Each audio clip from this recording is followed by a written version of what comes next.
नमस्कार प्रिय श्रोताओं, आपका स्वागत है हमारे YouTube चैनल डिवाइन नॉलेज पर। आज हम आपको जिस टॉपिक के बारे में बताने जा रहे हैं, जो भी इंसान आध्यात्मिक जीवन से जुड़ा हुआ है उसे इस विषय में जानना अति आवश्यक हो जाता है। कृपया वीडियो को पूरा देखें और अपने जीवन को सफल बनाएं। क्या आपने कभी गहराई से महसूस किया है कि आप इस दुनिया का हर शोर सुन सकते हैं?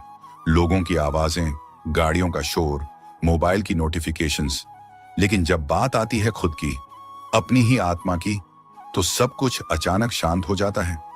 क्या कभी ऐसा लगा कि आपके भीतर कोई है जो आपको सही रास्ता दिखाना चाहता है, आपको संभालना चाहता है, लेकिन आप उसे सुन ही नहीं पा रहे? यही वह प्रश्न है जो हर इंसान के जीवन में कभी ना कभी उठता है। आपकी आत्मा आपसे बात क्यों नहीं करती? इस प्रश्न का उत्तर जितना गहरा है उतना ही सरल भी है। सच यह है कि आपकी आत्मा कभी चुप नहीं होती। वह हर पल आपसे संवाद कर रही है, हर अनुभव के माध्यम से, हर भावना के माध्यम से, हर उस क्षण के माध्यम से जब आप अकेले होते हैं। लेकिन समस्या आत्मा की चुप्पी नहीं है, समस्या हमारे भीतर के शोर की है। आज इंसान ने अपने जीवन को इतना भर दिया है सोचों से, इच्छाओं से, डर से, तुलना से, कि उसके अंदर उस शांत दिव्य आवाज के लिए कोई स्थान ही नहीं बचा। आपका मन, जो एक समय आपका साधन था, आज आपका स्वामी बन गया है। वही मन आपको लगातार उलझाए रखता है, कभी अतीत की गलती में, कभी भविष्य की चिंता में, कभी दूसरों से तुलना में, और इसी अंतहीन चक्र में आपकी आत्मा की आवाज धीरे धीरे धुंधली पड़ जाती है। आप सुबह उठते ही अपने भीतर नहीं झांकते, आप दुनिया में झांकते हैं, मोबाइल खोलते हैं, दूसरों की जिंदगी देखते हैं और धीरे धीरे अपनी असली पहचान से दूर होते जाते हैं। दिन भर आप वही करते हैं जो परिस्थितियां आपसे करवाती हैं, और रात को जब आप अकेले होते हैं तब भी आप सच में अकेले नहीं होते, क्योंकि आपका मन आपको एक क्षण के लिए भी शांत नहीं रहने देता। और यही वह बिंदु है जहां आपकी आत्मा आपसे दूर नहीं होती, बल्कि आप उससे दूर हो जाते हैं। आत्मा की आवाज कभी तेज नहीं होती, वह आपको मजबूर नहीं करती, वह बस एक शांत प्रतीक्षा करती है कि कब आप अपने भीतर लौटेंगे। लेकिन आज का इंसान साइलेंस से डरता है। जैसे ही उसे थोड़ी शांति मिलती है, वह तुरंत खुद को किसी ना किसी डिस्ट्रैक्शन में डाल देता है, क्योंकि उसे डर है कि अगर वह सच में शांत हो गया तो उसे अपने भीतर की सच्चाई का सामना करना पड़ेगा, और सच्चाई हमेशा सरल नहीं होती। आपने अपने भीतर कई परतें बना ली हैं, समाज की अपेक्षाएं, लोगों की राय, पुरानी मान्यताएं, और इन सब के नीचे आपकी असली आवाज दब गई है। आप वही बन गए हैं जो दुनिया ने आपको बनने के लिए कहा, और इस प्रक्रिया में आपने अपने असली स्वरूप को खो दिया। कि शिक्षाओं में बार बार यह बात आती है कि इंसान का सच्चा मार्गदर्शन बाहर से नहीं, भीतर से आता है। लेकिन जब मन अशांत होता है तो यह आंतरिक मार्गदर्शन धुंधला हो जाता है। आपने कई बार महसूस किया होगा, जब आप कुछ गलत करने जा रहे होते हैं तो भीतर से एक हल्की सी चेतावनी आती है, रुक जाओ। वह आपकी आत्मा होती है। और जब आप बिना किसी स्वार्थ के कुछ सही करते हैं तो भीतर एक गहरी शांति महसूस होती है, वह भी आपकी आत्मा ही होती है। लेकिन आपने उस आवाज को बार बार अनदेखा किया और धीरे धीरे वह आपके लिए अपरिचित हो गई। अब स्थिति यह है कि आप मन की आवाज को ही आत्मा की आवाज समझने लगे हैं। मन हमेशा आपको तुरंत सुख देगा, लेकिन बाद में अशांति देगा। आत्मा शुरुआत में आपको चुनौती दे सकती है, लेकिन अंत में सच्ची शांति देती है। और क्योंकि इंसान आसान रास्ता चुनता है, वह मन की तरफ झुक जाता है। यही कारण है कि आज लोग सब कुछ पाकर भी भीतर से खाली महसूस करते हैं, क्योंकि उन्होंने अपने सबसे बड़े स्रोत, अपनी आत्मा से संबंध तोड़ दिया है। आप बाहर खोज रहे हैं सुख, शांति, उत्तर, लेकिन जो कुछ आप खोज रहे हैं वह सब आपके भीतर ही है।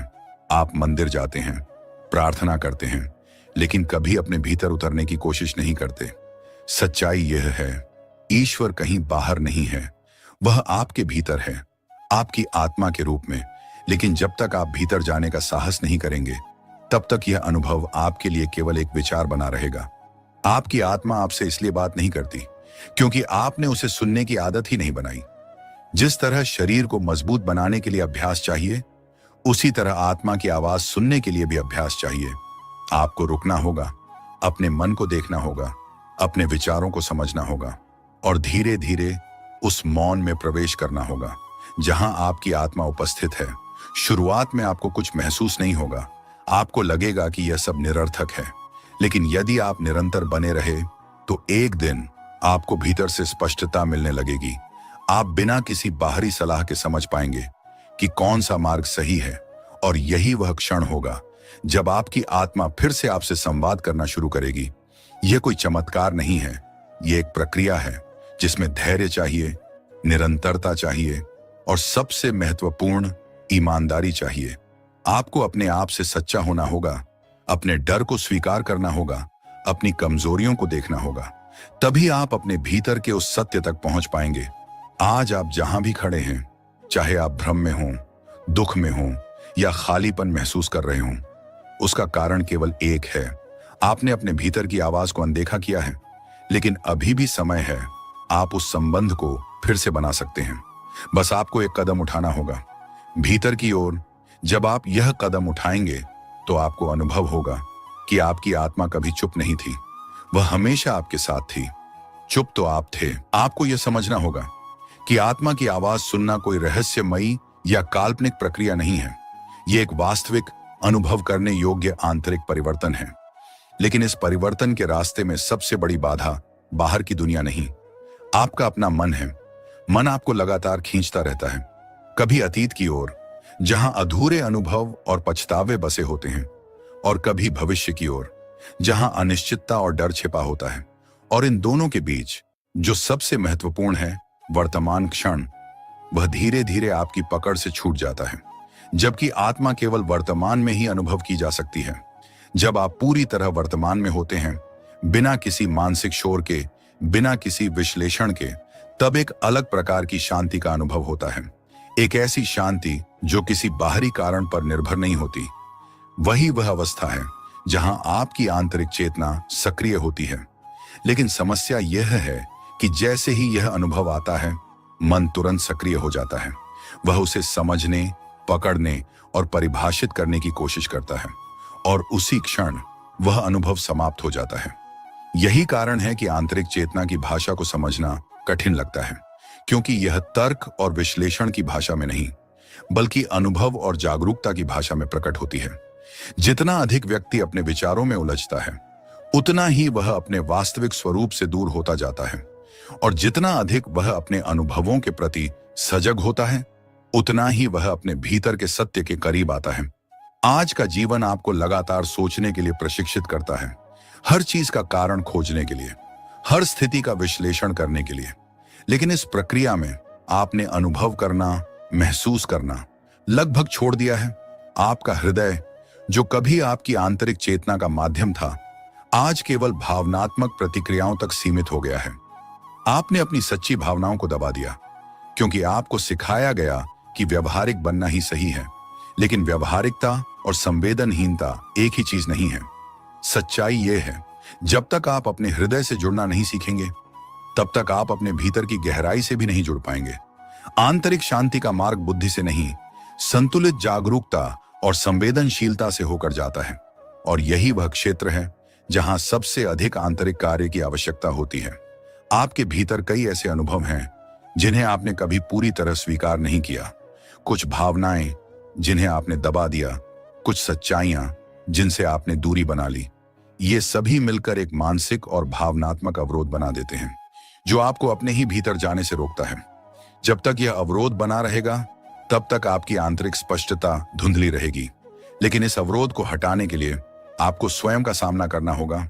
आपको अपने वास्तविक स्वरूप को देखने का साहस जुटाना होगा, बिना किसी आडंबर के, बिना किसी बचाव के। क्योंकि जब तक आप स्वयं को स्पष्ट रूप से नहीं देखेंगे, तब तक आप स्वयं को समझ नहीं पाएंगे। और जब तक समझ नहीं होगी, तब तक आंतरिक संवाद संभव नहीं होगा। यहां एक महत्वपूर्ण बात समझनी आवश्यक है। आपका आंतरिक स्वरूप आपको कभी अस्वीकार नहीं करता। वह आपकी हर स्थिति को स्वीकार करता है, हर अनुभव को, हर संघर्ष को। लेकिन जब तक आप स्वयं को स्वीकार नहीं करेंगे, तब तक यह अनुभव आपके लिए सुलभ नहीं होगा। इसलिए पहला कदम है स्वीकार्यता, अपने गुणों को स्वीकार करना, अपनी सीमाओं को स्वीकार करना। जब यह स्वीकार्यता आती है, तब आंतरिक प्रतिरोध कम होने लगता है। और जैसे जैसे यह प्रतिरोध कम होता है, वैसे वैसे आपकी आंतरिक स्पष्टता बढ़ती है। आपको धीरे धीरे संकेत मिलने लगते हैं, कभी एक स्पष्ट विचार के रूप में, कभी एक सहज निर्णय के रूप में, और यही संकेत आपके मार्गदर्शन का आधार बनते हैं। लेकिन यह समझना जरूरी है कि आंतरिक मार्गदर्शन हमेशा सरल नहीं होता। कभी कभी यह आपको ऐसे निर्णय लेने के लिए प्रेरित करता है जो आसान नहीं होते, क्योंकि इसका उद्देश्य केवल आपको सहज रखना नहीं, बल्कि आपको विकसित करना होता है। विकास हमेशा सुविधा क्षेत्र के बाहर होता है। इसलिए जब आप अपने भीतर के मार्गदर्शन को सुनना शुरू करते हैं, तो जीवन में परिवर्तन स्वाभाविक रूप से आने लगते हैं।